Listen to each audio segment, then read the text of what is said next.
कभी एक ऐसा सम्राट था जिसके सामने दक्कन की सल्तनतें कांपती थी। ओडिशा के गजपति उसकी तलवार से भय खाते थे और समुद्र पर राज करने वाले पुर्तगाली भी उसकी शक्ति के आगे सिर झुकाते थे।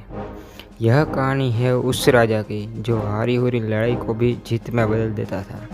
वह था विजयनगर का महान सम्राट कृष्णदेवराय।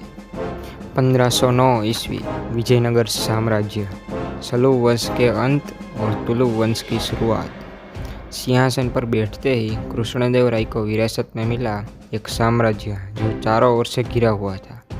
उत्तर में उड़ीसा के गजपति, पश्चिम में बिखरी हुई लेकिन खतरनाक दक्कन सल्तनतें, समुद्र पर पुर्तगाली ताकत जो व्यापार पर हावी थी, और भीतर विद्रोही सामंती सरदार जो अवसर मिलते ही बगावत कर देते थे।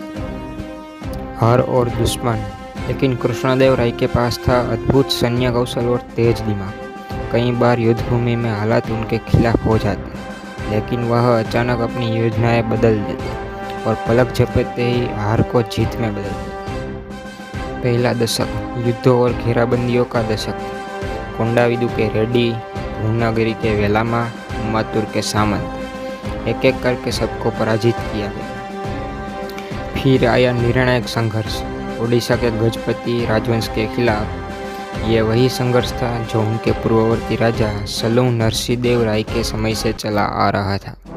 कृष्णदेवराय ने अपने सैनिकों का हौसला बढ़ाया, दक्कन सल्तनतों की गठजोड़ को तोड़ा और गजपति की शक्ति को तोड़कर विजयनगर का परचम पूरे दक्षिण में लहरा दिया।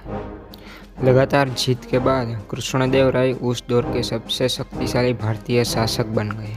कवि मुकुतिमाना ने उन्हें तुर्कों का विध्वंसक कहा। विजयनगर की सीमाएं उत्तर में कृष्णा नदी से लेकर दक्षिण में कन्याकुमारी तक फैल गई। सिर्फ तलवार ही नहीं, उन्हें प्रशासन, कला और संस्कृति में भी स्वर्णयुग दी।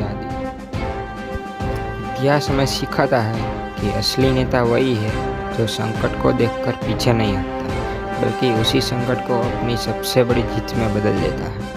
कृष्णदेवराय सिर्फ विजेता नहीं थे, वे वह योद्धा थे जिसने पूरा दक्षिण भारत को एक शक्ति में बांध दिया।